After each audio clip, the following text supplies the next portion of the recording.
संसद में घुसपैठ का जो मास्टरमाइंड है ललित झा, उससे पूछताछ में कई शुरुआती जांच में कई बातें सामने आ रही, लेकिन ऐसा लग रहा है कि ये जो 7 किरदार हैं ये महज मोहरे हैं। इन्हें निर्देशित कोई और कर रहा था, इनको चला कोई और रहा था और ये किसी और के संकेत पर ही चलते जा रहे थे। अब पुलिस इसे ही डिकोड करने की कोशिश कर रही है। रिपोर्ट इसी से जुड़ी आपके सामने रखते हैं।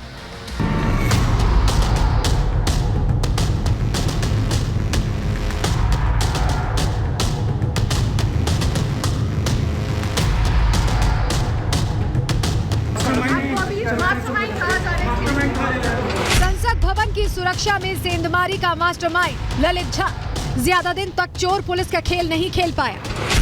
कोशिश उसने पूरी की पुलिस के शिकंजे से बचने की, लेकिन जब ललित को समझ आ गया कि कानून के हाथों से वो ज्यादा दिनों तक दूर नहीं रह पाएगा, तो उसने खुद देर रात दिल्ली आकर सरेंडर कर दिया।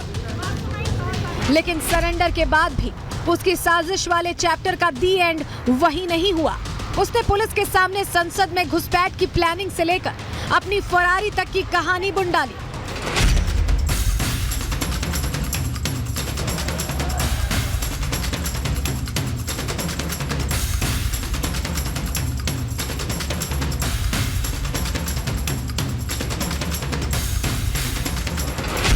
लेकिन वो ये भूल गया कि वो इन्वेस्टिगेटिव टीम के सामने अपनी प्लानिंग के तहत सच उगलने का दावा कर रहा है।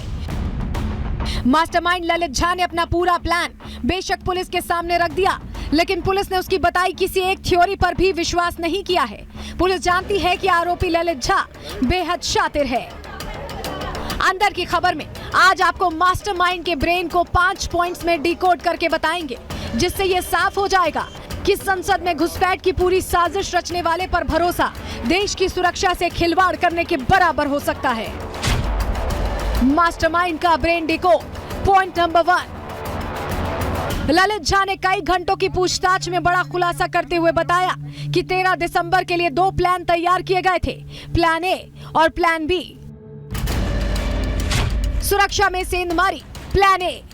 पहले प्लान के तहत संसद के अंदर मनोरंजन और सागर शर्मा को जाना था और अमोल और नीलम को ट्रांसपोर्ट भवन की ओर से संसद के करीब जाना था और वहां कलर बम जलाने थे।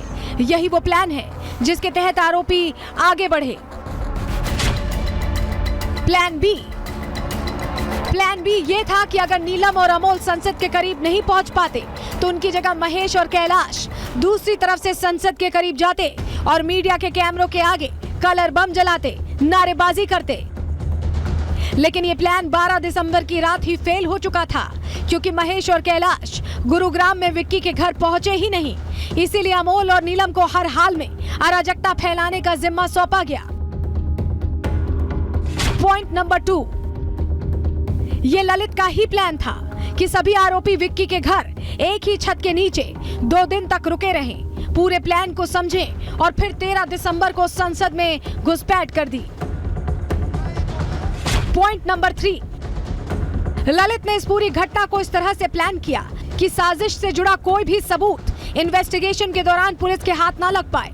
घुसपैठ से पहले उसने मनोरंजन, सागर, नीलम और अमोल के फोन भी अपने पास रख लिए और जब देखा कि वो पकड़ में आ जाएगा तो सबके फोन लेकर फरार हो गया। महेश को राजस्थान में उसके लिए ठिकाने का बंदोबस्त करने की जिम्मेदारी दी गई। महेश ने अपनी आईडी पर ललित के लिए गेस्ट हाउस में कमरा लिया। ललित, महेश और कैलाश तीनों लगातार टीवी पर इस पूरे मामले की जानकारी लेते रहे। पॉइंट नंबर 4, जब ललित ने पुलिस के सामने सरेंडर भी कर दिया तो सभी आरोपियों के फोन डिस्ट्रॉय करने की थ्योरी रख दी। हालांकि पुलिस की अब कोशिश है कि किसी भी हालत में चारों आरोपियों के फोन को बरामद किया जा सके। पॉइंट नंबर 5, पुलिस को शक है कि ललित जांच में बाधा पहुंचाने के लिए झूठ भी बोल सकता है और यह उसी प्लानिंग का हिस्सा है जो अब तक किसी भी आरोपी ने संतोषजनक जवाब नहीं दिया है। वो लगातार पुलिस को यही बता रहे हैं कि उनके पीछे कोई नहीं है। पुलिस इस मामले की जांच हर एंगल से कर रही है। सीन रिक्रिएट किया जाएगा। उम्मीद की जा रही है कि जल्द ही संसद में घुसपैठ की असल वजह निकलकर सामने आएगी। Bureau report, Republic Bharat.